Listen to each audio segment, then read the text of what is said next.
जय हिंद दोस्तों, UP classes में आपका स्वागत है। आज मैं आपका जो यूपी पॉलिटेक्निक का थर्ड सेमेस्टर का आपका एमओएम मैकेनिक्स ऑफ मटेरियल आपका सब्जेक्ट है, उस सब्जेक्ट का सेकंड चैप्टर मैं आपके सामने लेकर आ चुका हूं। और सेकंड चैप्टर में सबसे पहले जो मैं, जैसा कि आप लोग देखते हुए आए हैं कि मैं सबसे पहले पढ़ाने से पहले क्या स्टार्ट करता हूँ कि जो उसमें टॉपिक्स दी रही है उन टॉपिक्स को सबसे पहले जानते हैं, फिर उसके बाद एक एक करके उन टॉपिक्स के बारे में एक लेक्चर, दो लेक्चर, तीन लेक्चर, जितने भी लेक्चर्स में कंप्लीट होते हैं उनको अच्छे तरीके से कंप्लीट करते हैं। तो अगर आपने इसके पहले के लेक्चर्स को नहीं देखा है तो आप लोग मेरे YouTube चैनल पर जाकर एमओएम मैकेनिक्स ऑफ मटेरियल की एक प्लेलिस्ट बनी हुई है, जिस प्लेलिस्ट में आप जाकर उसको देख सकते हैं। तो आपका मैं बता रहा हूँ, ये जो यूनिट है सेकंड है, इस यूनिट का नाम है मोमेंट ऑफ इनर्शिया, मतलब जड़त्व आघूर्ण। क्या है जो आपकी सेकंड यूनिट है, इसका नाम है मोमेंट ऑफ इनर्शिया या फिर जड़त्व आघूर्ण इसमें बोला जाए। तो सबसे पहले जैसा कि मैं बताया कि इसमें हम लोग क्या देखते हैं, टॉपिक्स, कि हमारे टॉपिक्स कौन कौन से हैं, उस टॉपिक्स के बारे में हम लोग जानते हैं। तो सबसे पहले देखिए जो हमारे टॉपिक्स है, टॉपिक्स मैं आपके सामने दिखाऊं, अब एक एक करके मैं आपको टॉपिक्स एक्सप्लेन कर देता हूं, मुझे कौन कौन सी टॉपिक्स इसमें हमें पढ़नी है या मुझे पढ़ानी है इसमें, ठीक है। तो देखिए क्या सबसे पहले कौन सी टॉपिक है, concept of moment of inertia. सबसे पहले हमें मोमेंट ऑफ इनर्शिया के बारे में जानना है कि मतलब जड़त्व आघूर्ण हमारा होता क्या है, इसके बारे में सबसे पहले जानेंगे। उसके बाद बोला and second moment of area, और क्या बोला, सेकेंड मोमेंट ऑफ एरिया, जिसे हिंदी में बोला जाता है, हिंदी में क्या बोला जाता है, इसे बोला जाता है द्रव्यमान आघूर्ण। क्या बोला जाता है, द्रव्यमान आघूर्ण। सेकेंड है तो द्वितीय द्रव्यमान आघूर्ण इसको बोल देंगे। उसके बाद हमारा क्या है, इसके बाद थर्ड हमारा रेडियस ऑफ गायरेशन। क्या, रेडियस ऑफ गायरेशन, जिसे हम लोग हिंदी में क्या बोलते हैं, परिभ्रमण त्रिज्या बोलते हैं। क्या बोलते हैं, परिभ्रमण त्रिज्या। उसके बाद फोर्थ हमारा है थ्योरम ऑफ पैरेलल एक्सिस। क्या, थ्योरम ऑफ पैरेलल एक्सिस, मतलब कि समांतर अक्ष की प्रमेय। क्या, समांतर अक्ष की प्रमेय। उसके बाद हमारा आगे क्या है, एंड परपेंडिकुलर एक्सिस। हमें क्या, जो हमें थ्योरम पढ़नी है, जो हमें प्रमेय पढ़नी है, कौन कौन सी, पैरेलल एक्सिस मतलब समांतर एक्सिस की प्रमेय, और फिर दूसरी क्या हमारी परपेंडिकुलर एक्सिस थ्योरम। दो थ्योरम हमें यहां पर पढ़नी है। उसके बाद दिया है second moment of inertia of common geometrical section. बोल रहा है कि इसमें क्या कुछ कॉमन जियोमेट्रिकल सेक्शंस होंगे, उन सेक्शंस के हमें क्या ज्ञात करने हैं, सेकेंड मोमेंट ऑफ इनर्शिया। मतलब कि जैसे कि बोल सकते हैं द्वितीय मोमेंट, यहां पर एरिया दिया है, क्या दिया है, एरिया दिया है, द्वितीय क्षेत्रफल आघूर्ण यहां पर बोलेंगे। क्या हमें ज्ञात करना है, क्षेत्रफल आघूर्ण बोलेंगे। अभी आपको कुछ जैसे डिफरेंस लग रहा होगा, आपने 11th में कुछ चीजें पढ़ के आए होंगे, एरिया के आधार पर नहीं पढ़ के आए होंगे, एरिया के आधार पर न पढ़ कर आपने द्रव्यमान के आधार पर पढ़ा होगा। तो मैं यहाँ पर ये सारी चीजें आपको एक्सप्लेन करते हुए आगे मैं बतलाऊंगा कि क्यों ऐसा किया जा रहा है, क्या जरूरत पड़ी करने की, इन सारी चीजों को मैं अभी एक्सप्लेन करूंगा आगे। तो उसके बाद क्या हो रहा है, क्या बोल रहा है, second moment of area of common geometrical section. उसमें सेक्शन कौन कौन से हैं, रेक्टेंगुलर है, ट्रेंगुलर है और सेक्शन है।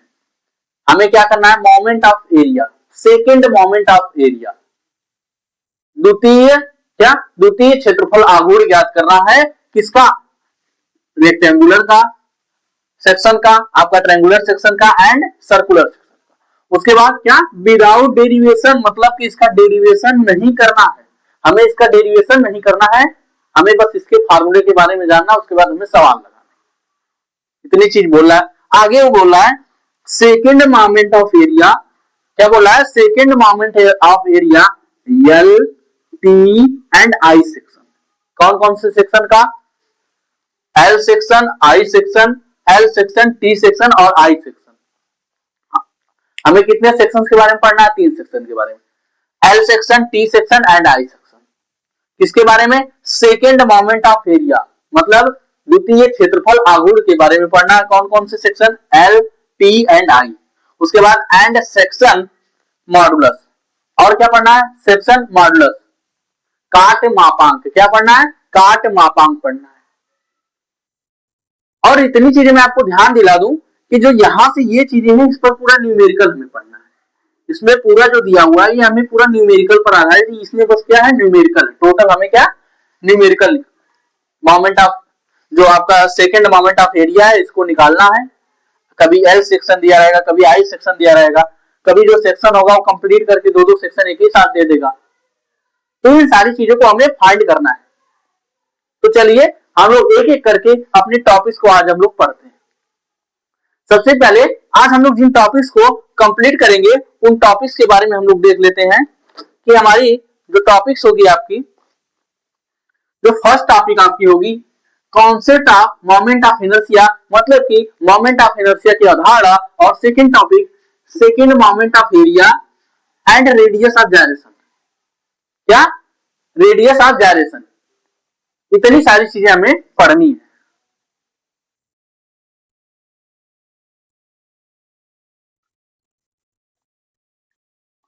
जैसा कि आप लोग जान रहे हैं, अब हम लोग क्या करेंगे, मोमेंट ऑफ इनर्शिया। हमारा मोमेंट ऑफ इनर्शिया हमारा क्या होता है, हम लोग इसके बारे में जानें।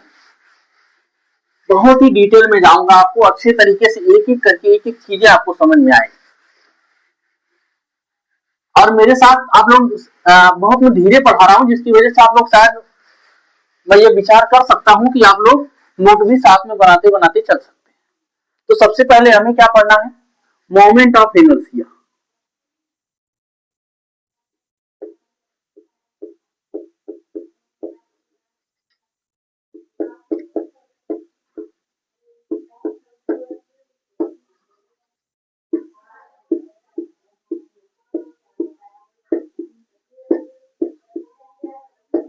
जड़त्व आघूर्ण। क्या है? जड़त्व आघूर्ण। तो जैसा कि मैं आपसे बोला था कि आपने 11th में पढ़ा होगा, तो मैं यहाँ पर बता रहा हूं कि आपने कुछ जड़त्व से रिलेटेड क्या जड़त्व से रिलेटेड मतलब इनर्शिया से रिलेटेड कुछ सुना होगा कि इनर्शिया हमारा क्या होता है। इनर्शिया हमारा क्या होता है कि जब कोई वस्तु जब कोई वस्तु विरामावस्था में रहती है, क्या होती है, जब कोई वस्तु विरामावस्था में रहती है या फिर गति करती रहती है, तो उस स्थिति में यह पदार्थ का एक ऐसा गुण होता है, क्या होता है वह, यह पदार्थ का एक ऐसा गुण होता है जो उसकी गति का विरोध करता है। क्या करता है? गति का विरोध करता है, जब तक कि उस पर कोई बाह्य बल नहीं लगाया जाता है। मतलब कि इनर्शिया क्या हो गया, न्यूटन का फर्स्ट लॉ भी यही कहता है। न्यूटन का फर्स्ट लॉ क्या कहता है कि यदि कोई वस्तु विरामावस्था में हो तो वह विरामावस्था में ही रहना चाहेगी, यदि वस्तु कोई गति की अवस्था में हो तो वह गति की अवस्था में ही रहना चाहिए। यही हमारा मोमेंट ऑफ इनर्शिया होता है, यही न्यूटन का फर्स्ट लॉ भी होता है। तो आप लोग ये समझ गए होंगे कि इनर्शिया हमारा क्या होता है।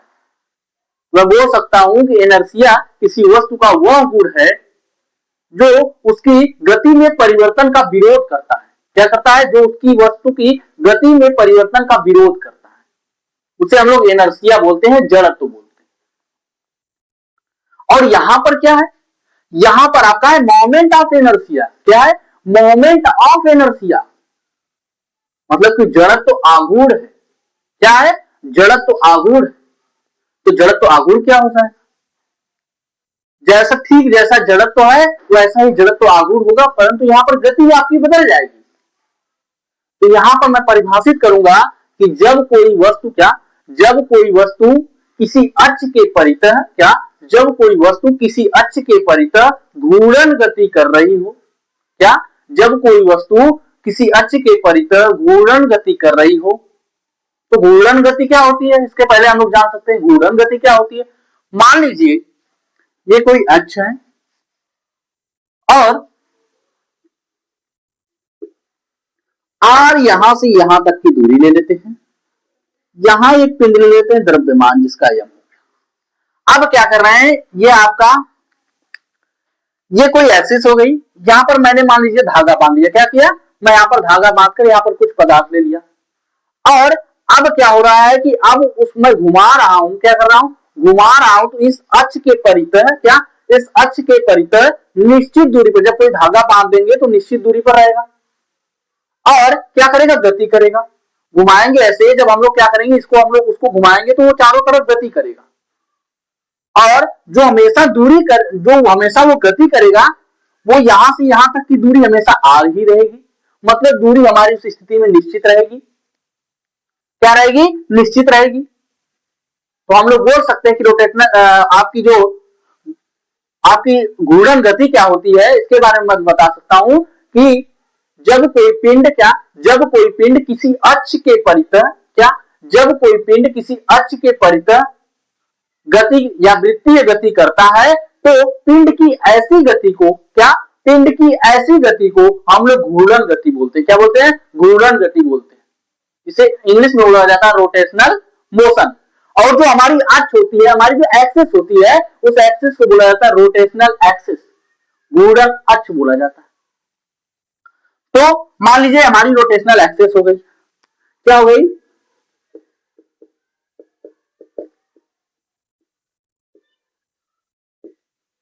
ये हमारी रोटेशनल एक्सिस हो गई। ये हमारा यम द्रव्यमान का पिंड है और ये हमारी अक्ष के परितः ये क्या कर रहा है? घूर्णन गति कर रहा है। क्या कर रहा है? घूर्णन गति कर रहा है। तो उस स्थिति में हमारा मोमेंट ऑफ इनर्शिया क्या होगा?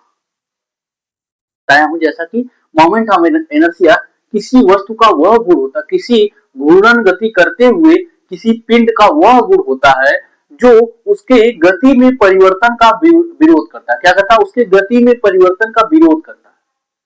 अर्थात कोई पिंड क्या हो रहा है? किसी अक्ष के परितः या घूर्णन गति कर रहा है, तो यदि वह रुकना चाहेगा तो वह गुण उसको रुकने नहीं देगा। क्या? उसको उसके रुकने का विरोध करेगा। अगर मान लीजिए कोई हम बाहर से बल लगा रहे हैं उसको रोकने के लिए, तो क्या करेगा? वो उसका विरोध करेगा। तो उसी गुण को पदार्थ का मतलब जो आपकी रोटेशनल एक्सेस करता रहेगा, घूर्णन अक्ष के परितः जो आपका रोटेशनल मोशन करती रहेगी वस्तु, उस वस्तु का वह गुण जो वस्तु के गति में परिवर्तन का विरोध करता है, उसे हम लोग क्या बोलते हैं? उसे बोलते हैं मोमेंट ऑफ इनर्शिया या फिर जड़त्व आघूर्ण बोला जाता है। क्या बोला जाता है? जड़त्व आघूर्ण बोला जाता है। तो अब मैं इसको अच्छे तरीके से यहां पर लिख करके बताता हूं कि कैसे लिखा जाएगा। लिखेंगे किसी घूर्णन गति करते हुए पिंड का घूर्णन गति करते हुए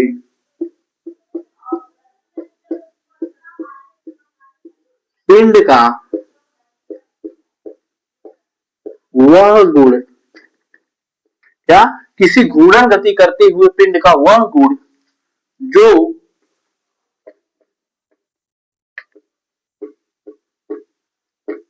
उसकी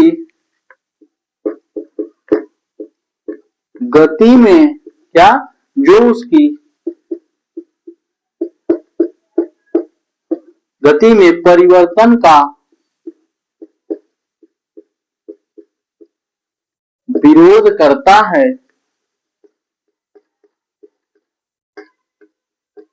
है मोमेंट ऑफ इनर्शिया कहलाता है। मोमेंट ऑफ इनर्शिया या फिर जड़त्व आघूर्ण, जिसे इंग्लिश में क्या बोलते हैं?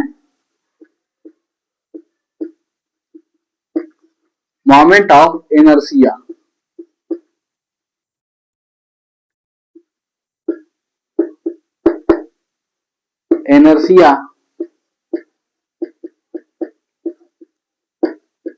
कहलाता है। इतनी सारी चीजें आप लोग जानते होंगे। क्या मैं बताया कि किसी वस्तु का वह गुण, मतलब किसी घूर्णन गति करते हुए किसी पिंड का वह गुण जो उसकी गति में परिवर्तन का विरोध करता है, उसे हम लोग क्या बोलते हैं? मोमेंट ऑफ इनर्शिया या फिर जड़त्व आघूर्ण बोलते हैं। क्या बोलते हैं? मोमेंट ऑफ इनर्शिया या फिर जड़त्व आघूर्ण बोलते हैं। अब इसके पहले आप लोग क्या किए होंगे? क्लास 11th में पढ़े होंगे, तो आप लोग जो वहां पर फार्मूला आता होगा मोमेंट ऑफ इनर्शिया या फिर सेकेंड मोमेंट ऑफ इनर्शिया निकालने का, क्या मोमेंट ऑफ इनर्शिया या फिर जड़त्व आघूर्ण लिख देते हैं, जिसे हम लोग किससे व्यक्त करते हैं? आई से व्यक्त करते हैं। तो इसका फार्मूला रहा होगा यम के स्क्वायर। क्या हो रहा होगा? यम के स्क्वायर रहा होगा। तो मैं आप लोगों को बता दूं कि यहां पर जो हम लोग मोमेंट ऑफ इनर्शिया निकालेंगे वो दो चीजों के आधार पर निकालेंगे। फर्स्ट जो निकालेंगे वो द्रव्यमान के आधार पर निकालेंगे, जैसा कि आपने क्लास 11 में पढ़ के आया। आप द्रव्यमान के आधार पर मोमेंट ऑफ इनर्शिया क्लास 11 में पढ़ चुके हैं। और यहां पर जो हमें पढ़ना है, किसके आधार पर पढ़ना है, यहां पर हमें क्षेत्रफल के आधार पर पढ़ना है। किसके आधार पर, क्षेत्रफल के आधार पर मोमेंट ऑफ इनर्शिया यहां पर पढ़ना है। तो नोट में मैं भी लिखाऊंगा, नोट में यही मैं बताना चाहूंगा कि जब हम लोग द्रव्यमान जब हम लोग मोमेंट ऑफ इनर्शिया किसी पिंड का किसी पिंड के द्रव्यमान के आधार पर निकालते हैं तो उसे हम लोग क्या बोलते हैं, द्रव्यमान जड़त्व आघूर्ण बोलते हैं। या फिर उसके बाद अगर हम लोग जब क्षेत्रफल के आधार पर किसी सेक्शन किसी काट का जब हम लोग निकालते हैं, क्षेत्रफल के आधार पर जब हम लोग निकालते हैं तो उस स्थिति में हम लोग बोलते हैं क्षेत्रफल जड़त्व आघूर्ण। क्या बोलते हैं, क्षेत्रफल जड़त्व आघूर्ण बोलते हैं। तो मैं यहाँ पर नोट के आधार पर अभी लिख रहा हूं, क्या मुझे लिखना है, आप लोग ये सारी चीजें समझ गए। यहाँ पर इसे भी लिख दीजिए, यहाँ पर इसे आई से प्रदर्शित किया जाता है, इसे आई से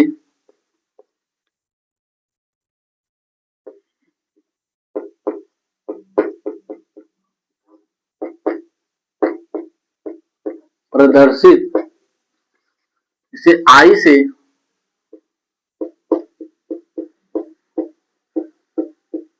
प्रदर्शित किया जाता है। नोट में मैं क्या लिखवा रहा था, जब जड़त्व आघूर्ण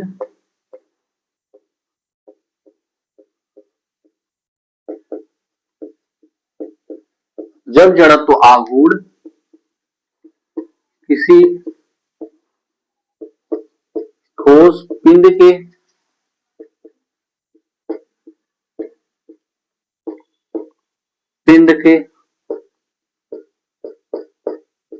द्रव्यमान के आधार पर निकालते हैं, द्रव्यमान के आधार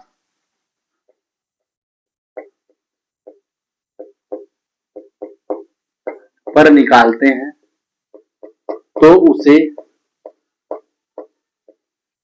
द्रव्यमान क्या बोलते हैं, तो उसे द्रव्यमान जड़त्व आघूर्ण कहते हैं।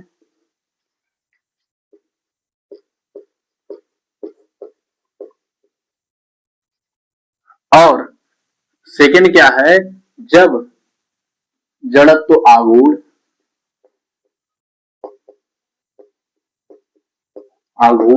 किसी काट का मतलब किसी सेक्शन का, किसी सेक्शन का, जैसे हमें कौन कौन सेक्शन हमें यहाँ पर पढ़ने थे, यल सेक्शन पढ़ने थे, टी सेक्शन पढ़ने थे, आई सेक्शन पढ़ना था। तो वैसे ही हमें किसी सेक्शन का जब हमें जड़त्व आघूर्ण निकालना हो, जब जड़त्व आघूर्ण किसी काट को हम लोग क्या बोलते हैं, हिंदी में सेक्शन बोलते हैं।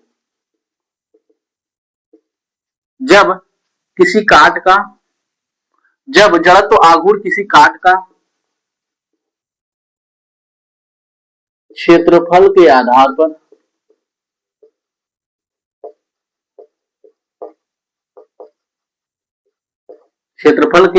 पर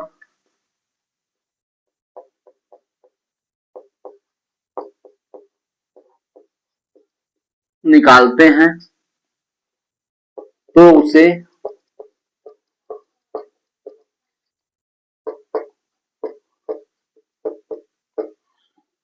क्षेत्रफल जड़त्व आघूर्ण कहते हैं।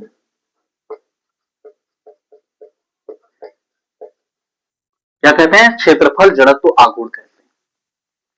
मैं नोट में क्या बताया था, मैं नोट में यही चीज बताया था कि जब हम लोग किसी पिंड के द्रव्यमान के आधार पर उसका मोमेंट ऑफ इनर्शिया निकालेंगे तो हम लोग बोलेंगे द्रव्यमान जड़त्व आघूर्ण बोलेंगे। जब हम लोग किसी काट का, किसी सेक्शन का, अब जैसे सेक्शन क्या हो सकता है, जैसे कि ये हमारी किताब है, ये हमारी कॉपी है, कॉपी का अगर हम एक पेज ले लेते हैं तो इसकी ऊंचाई तो कुछ नहीं होगी मगर लंबाई और चौड़ाई है। तो इस स्थिति में हम इसका सेक्शन, क्या ये हमारा सेक्शन कहलाएगा, क्या कहलाएगा, सेक्शन, रेक्टेंगुलर सेक्शन कहलाएगा, आयताकार सेक्शन कहलाएगा। तो सेक्शन कुछ इसी प्रकार के होते हैं। तो हम लोग बोलेंगे, मैं बोला कि जब हम लोग द्रव्यमान के आधार पर निकाले तो उसे हम लोग द्रव्यमान जड़त्व आघूर्ण बोले। जब हम लोग किसी सेक्शन का या किसी काट का क्षेत्रफल के आधार पर निकालेंगे तो उसे हम लोग क्षेत्रफल जड़त्व आघूर्ण बोलेंगे। यही चीज मैं लिखा हूं, जब जड़त्व आघूर्ण किसी ठोस पिंड के द्रव्यमान के आधार पर निकालते हैं तो उसे द्रव्यमान जड़त्व आघूर्ण कहते हैं। और सेकेंड में क्या लिखा है, जब जड़त्व आघूर्ण किसी काट का क्षेत्रफल के आधार पर, किसी काट का, अगर जब हम लोग द्रव्यमान के आधार पर निकालेंगे तो वहां पर पिंड होगा, क्या होगा, पिंड होगा। लेकिन जब हम लोग क्षेत्रफल के आधार पर निकालेंगे तो वहां हमारा पिंड ना होकर के सेक्शन होगा, हम लोग क्या बोलेंगे, सेक्शन बोलेंगे। बहुत सारे लोग ये गलतियां कर जाते हैं, सेक्शन ना बोल करके पिंड बोलते हैं। तो मैं ये बोलूंगा कि आप सेक्शन बोलिएगा, काट बोलिएगा। आई थिंक ये सारी चीजें आप लोगों को समझ में आ गई होंगी। मैं अब आप लोगों को, जैसा कि द्रव्यमान जड़त्व आघूर्ण और क्षेत्रफल जड़त्व आघूर्ण एक एक करके अभी आपको निकालना बताऊंगा, कैसे कैसे इसका फॉर्मूला क्या होता है।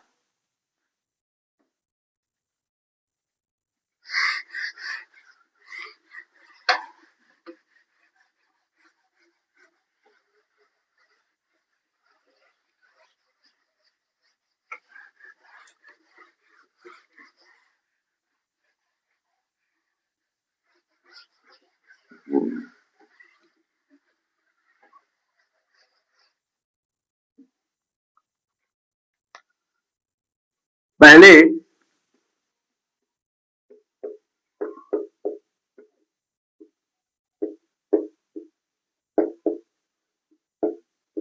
द्रव्यमान के आधार पर,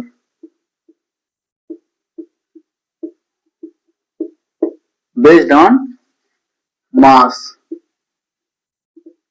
किसके आधार पर, पहले द्रव्यमान के आधार पर निकालेंगे। तो मोमेंट ऑफ इनर्शिया क्या हमें निकालना है,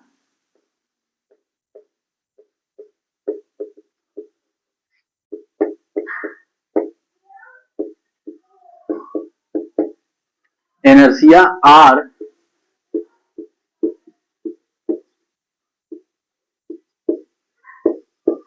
सेकेंड मोमेंट, जिसे हम लोग क्या बोलेंगे, जड़त्व आघूर्ण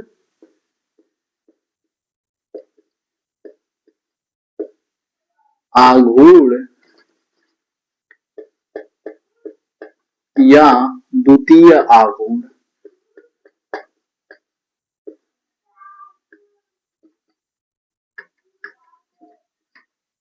क्या बोलेंगे, जड़त्व आघूर्ण या फिर द्वितीय आघूर्ण से बोलेंगे। अब ये क्या होता है, मोमेंट ऑफ इनर्शिया या फिर सेकेंड मोमेंट, किसके आधार पर हमें निकालना, बेस्ड ऑन द्रव्यमान, बेस्ड ऑन द्रव्यमान के आधार पर या फिर बेस्ड ऑन मास, मास के आधार पर हमें निकालना है। तो मैं बोलूंगा, मैं आपको सीधे अभी आपको एक चीज बताऊंगा, उससे हम लोग क्या करेंगे, उसके हिसाब से हम इसकी परिभाषा बना लेंगे कि हमारी ये परिभाषा क्या होती। तो ये हमारी कोई रोटेशनल एक्सिस हो गई, जिसे हम लोग क्या घूर्णन अक्ष बोल देते हैं, घूर्णन अक्ष। अब यहां से के दूरी पर कोई यम द्रव्यमान की वस्तु है जो इसके अक्ष के चारों ओर घूर्णन गति कर रही है। क्या कर रही है, इसके अक्ष के चारों ओर घूर्णन गति कर रही है। तो उस स्थिति में हमारा क्या, तो उस स्थिति में हमारा द्रव्यमान जड़त्व आघूर्ण क्या, जैसे कि आपने बल आघूर्ण पढ़ा होगा, क्या पढ़ा होगा, बल आघूर्ण। बल क्या होता है, बल आघूर्ण हमारा क्या होता है, बल आघूर्ण हमारा यही होता है कि कोई पिंड हमारा किसी अक्ष के परितः घूर्णन गति कर रहा होता है या किसी अक्ष के परितः गति कर रहा होता है। तो उस स्थिति में बोलते हैं कि जो हमारा बल आघूर्ण होता है, क्या बल आघूर्ण हमारा होता है, बल आघूर्ण हमारा, जो हमारा फोर्स का मैग्नीट्यूड होता है एफ, इनटू यहां से जो लंबवत हमारी दूरी होती है, मान लीजिए की, तो इस स्थिति में हमारा बल आघूर्ण हो जाएगा। इस स्थिति में क्या, इस स्थिति में हमारा क्या हो जाएगा, बल आघूर्ण हमारा एफ इंटू के हो जाएगा। अगर हम यहीं पर क्षेत्रफल आघूर्ण निकालते हैं, द्रव्यमान आघूर्ण निकालते हैं, क्या निकालते हैं,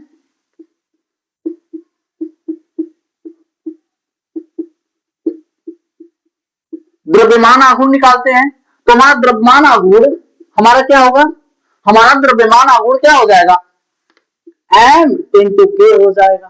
क्या हो जाएगा, m इंटू के हो जाएगा। क्या हो जाएगा हमारा, m इंटू के हो जाएगा। अब हम यहीं पर बोल दें हमारा द्वितीय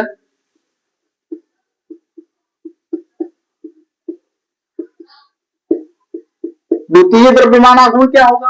तो इस स्थिति में हम लोग क्या करेंगे कि जो हमारा ये द्रव्यमान है, द्रव्यमान को m से लिख देंगे, और जो आपकी ये दूरी है ना, यहां से यहां तक जो लंबवत दूरी है, रोटेशनल एक्सिस से जो यहां तक की लंबवत दूरी है, उसको हम लोग 2 बार गुणा कर देंगे।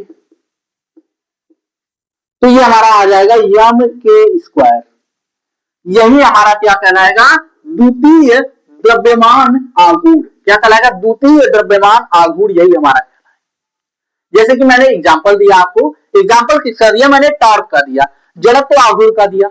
हमारा जड़त्व आघूर्ण क्या होता है, जड़त्व आघूर्ण एक बॉडी है जिस पर फोर्स लग रहा है, उस पर जो फोर्स होता है रोटेशनल एक्सिस पर, क्या वो गति कर रही है, तो उस पर क्या हो रोटेशन मोशन कर रही है, तो उस स्थिति में क्या होता है, जो हमारा बल आघूर्ण होता है, जो हमारा बल लग रहा होता है उसका मैग्नीट्यूड, और जो हमारी बल जहां जो हमारी वस्तु घूम रही होती है, वस्तु की रोटेशनल एक्सिस से लंबवत दूरी, या वस्तु की रोटेशनल एक्सिस से जो लंबवत दूरी होती है, दोनों के गुणनफल को हम लोग बल आघूर्ण बोलते हैं। तो मैं बोला कि इसी प्रकार हम लोग ला लेते हैं द्रव्यमान आघूर्ण की तरफ, कि तब हम बोल देंगे जब यहाँ पर बल आघूर्ण है, बल और यहाँ पर लंबवत दूरी हो जा रही है, तो यहाँ पर द्रव्यमान आघूर्ण हमारा क्या हो जाएगा, द्रव्यमान और यहाँ से रोटेशनल एक्सिस से जो लंबवत दूरी होगी वो लंबवत दूरी हो जाएगी, जिसे हम यम के बोल दिए। उसके बाद हमारा द्वितीय जड़त्व आघूर्ण, क्या द्वितीय जड़त्व आघूर्ण, द्वितीय द्रव्यमान जड़त्व आघूर्ण हमारा क्या हो जाएगा, यम के। तो हमारा क्या हो रहा है, द्रव्यमान आघूर्ण, जब द्वितीय लगाना होगा तो के का एक बार और मल्टीप्लाई कर देंगे, तो ये क्या हो जाएगा, एम के स्क्वायर। क्या आ जाएगा, एम के स्क्वायर, इसे हम लोग आई से व्यक्त करते हैं। तो हमारा द्वितीय जड़त्व आघूर्ण हमारा क्या कहला, यम के स्क्वायर। अब हम लोग इसको परिभाषित करेंगे, कैसे करेंगे, हम लोग लिखेंगे किसी घूर्णन गति करते हुए, क्या किसी घूर्णन गति करते हुए किसी पिंड का, क्या किसी घूर्णन गति करते हुए किसी पिंड का द्रव्यमान जड़त्व आघूर्ण, कौन सा, द्रव्यमान जड़त्व आघूर्ण, या फिर द्वितीय द्रव्यमान जड़त्व आघूर्ण, द्वितीय द्रव्यमान जड़त्व आघूर्ण उस पिंड के द्रव्यमान यम तथा, क्या उस पिंड के द्रव्यमान यम तथा पिंड की, क्या पिंड की रोटेशनल एक्सिस से लंबवत दूरी, क्या पिंड की रोटेशनल एक्सिस से लंबवत दूरी के वर्ग के गुणनफल के बराबर होता है। मैं क्या बोला कि कोई पिंड जो है वो किसी अक्ष के परितः घूर्णन गति कर रहा है, तो उस स्थिति में उसका द्वितीय जड़त्व आघूर्ण, क्या उसका द्वितीय जड़त्व आघूर्ण उस पिंड के द्रव्यमान यम, क्या उस पिंड के द्रव्यमान यम तथा, क्या तथा पिंड की रोटेशनल एक्सिस से लंबवत दूरी, क्या पिंड की रोटेशनल एक्सिस से लंबवत दूरी हमारी क्या है, के है, के वर्ग के, लंबवत दूरी के वर्ग के, तो हमारा यहाँ पर क्या हो जाएगा, के स्क्वायर हो जाएगा, कि गुणनफल, तो के स्क्वायर गुणनफल के बराबर होता है। तो इस स्थिति में हमारा आई क्या हो जाएगा, यम के स्क्वायर हो जाएगा, जिसे हम क्या बोलेंगे, द्वितीय द्रव्यमान जड़त्व आघूर्ण बोलेंगे। क्या बोलेंगे, द्वितीय द्रव्यमान जड़त्व आघूर्ण बोलेंगे। ये हमारा क्या हो जाएगा, द्वितीय द्रव्यमान जड़त्व आघूर्ण हो जाएगा। तो मैं इसको परिभाषा सहित इसको लिखता हूं अच्छे तरीके से।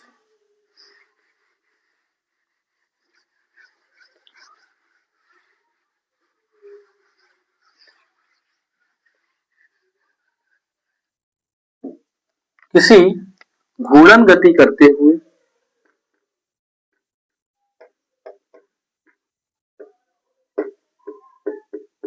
किसी घूर्णन गति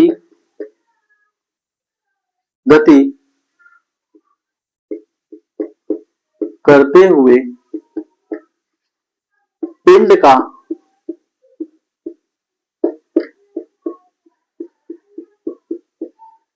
पिंड का द्वितीय द्रव्यमान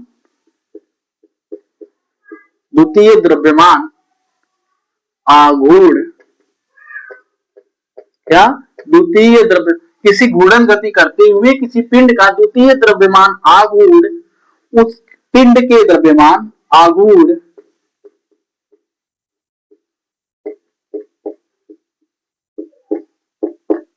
पिंड के द्रव्यमान तथा, क्या, जो पिंड का द्रव्यमान यम है, यहां पर हम लोग लिख देते हैं यम, पिंड का द्रव्यमान यम तथा पिंड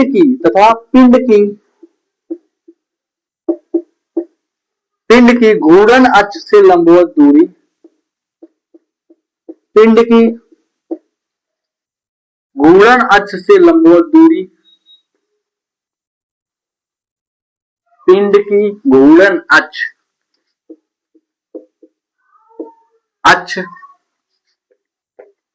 से लंबवत दूरी, पिंड की घूर्णन अक्ष से लंबवत दूरी के, क्या, पिंड की घूर्णन अक्ष से लंबवत दूरी के वर्ग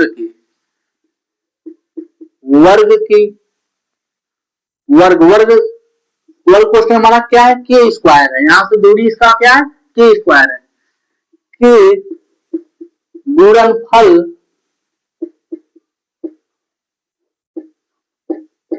के बराबर होता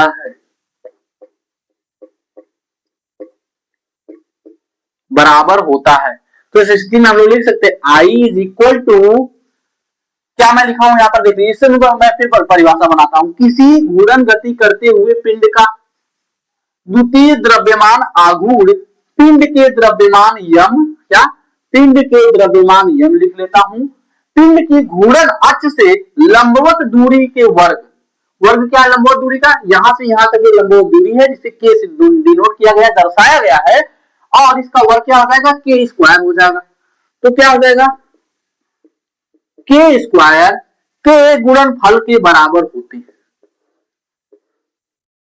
यही हमने यहां पर लिख दिया। इतनी सारी चीजें आपको समझ में आ गई होंगी। यहां पर हमने किसके आधार पर निकाला, द्रव्यमान के आधार पर, बेस्ड ऑन मास, मतलब द्रव्यमान के आधार पर क्या निकाले हैं, जड़त्व आघूर्ण या फिर द्वितीय आघूर्ण। अब हम लोग किसके आधार पर निकालेंगे, अब हम लोग निकालेंगे क्षेत्रफल के आधार पर, किसके आधार पर, क्षेत्रफल के आधार पर निकालेंगे।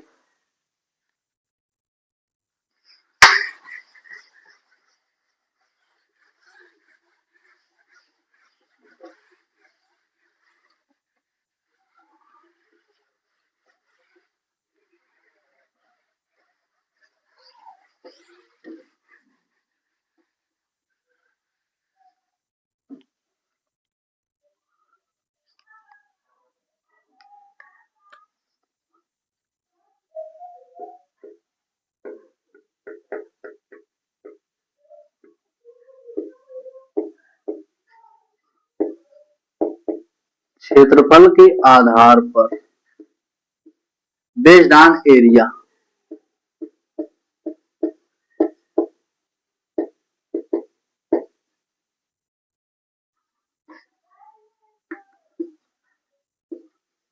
जब हम लोग किसके क्षेत्रफल के आधार पर निकालेंगे, तो यहां पर मैं लिखूंगा, क्या निकालेंगे, मोमेंट ऑफ इनर्शिया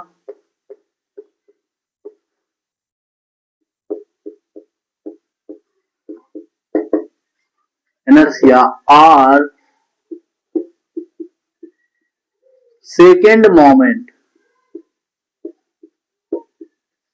जड़त्व आघूर्ण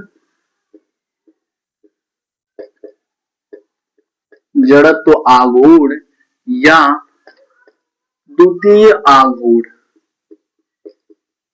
क्या हो जाएगा, जड़त्व आघूर्ण या फिर द्वितीय आघूर्ण आपका यहां पर हमें निकालना है। तो यहां पर क्या होगा, जैसे कि मैं इसके पहले बताया था कि हम लोग इसके पहले मास के आधार पर, मतलब द्रव्यमान के आधार पर निकाले थे, हम लोग यहाँ पर एरिया के आधार पर निकालेंगे। तो अब हम देखेंगे, जैसे कि ये कोई हमारी एक्सेस हो गई, इस यहां से यहां तक की दूरी को के हमने डिनोट किया, और यहां पर हो हमारा कोई काट है, क्या हमारा है, काट है, जिसे हम क्या बोलते हैं, सेक्शन बोलते हैं। रेक्टेंगुलर काट है जिसकी एरिया हमारी क्या ए है, क्या है, जिसकी एरिया हमारी क्या है, ए है। इसका हमें क्या निकालना है, इसका हमें मोमेंट ऑफ इनर्शिया या फिर सेकेंड मोमेंट निकालना है, क्या, इसका हमें मोमेंट ऑफ इनर्शिया या फिर सेकेंड मोमेंट निकालना है। तो यहां पर हम लोग क्या बोलेंगे, यहां पर बोलेंगे आई बराबर हमारा हो जाएगा ए इंटू ये जो हमारा एरिया है, एरिया इस सेक्शन की, जो हमारा ये सेक्शन हमने काट लिया है, इस काट की रोटेशनल एक्सेस मतलब घूर्णन अक्ष,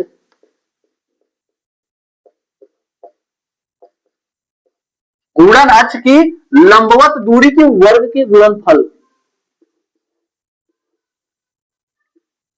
इसका एरिया हो जाएगा, एरिया गुणे रोटेशन, जो हमारा ये हमारा काट है, हमारा सेक्शन है, सेक्शन की घूर्णन अक्ष से लंबवत दूरी के वर्ग दोनों का गुणनफल हमारा आई किसके बराबर हो जाएगा, आई के बराबर हो जाएगा, क्या हो जाएगा, आई के बराबर हो जाएगा।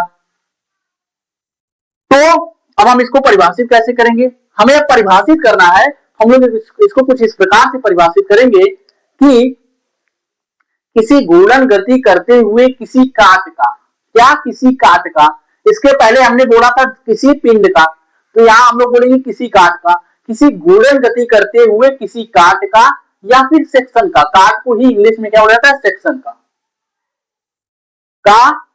क्षेत्रफल, क्या, का क्षेत्रफल द्वितीय आघूर्ण या फिर द्वितीय क्षेत्रफल आघूर्ण, किसी काट का द्वितीय क्षेत्रफल आघूर्ण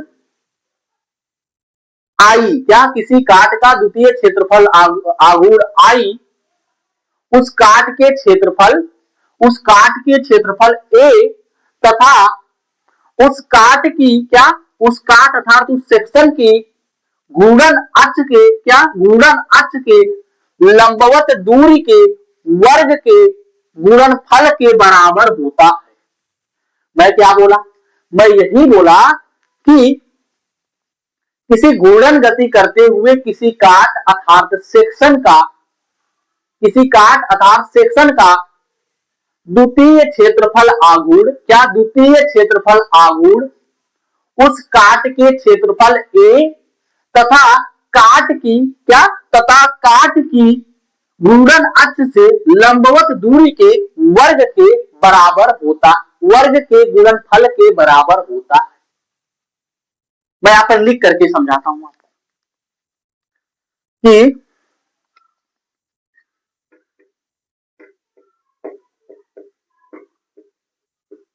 किसी घूर्णन गति करते हुए काट का, करते हुए काट, इंग्लिश में क्या बोलते हैं, सेक्शन, सेक्शन का द्वितीय क्षेत्रफल आघूर्ण, क्या, द्वितीय क्षेत्रफल आघूर्ण उस काट के क्षेत्रफल, क्षेत्रफल ए तथा काट की, तथा काट की, काट की घूर्णन अक्ष से लंबवत दूरी, घूर्णन अक्ष से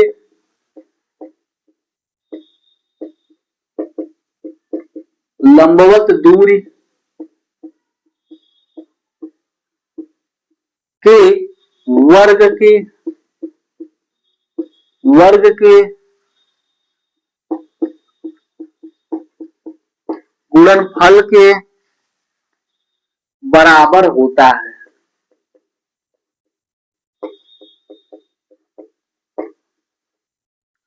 क्या होता है, घूर्णन के वर्ग के गुणनफल के बराबर। मैं क्या बताया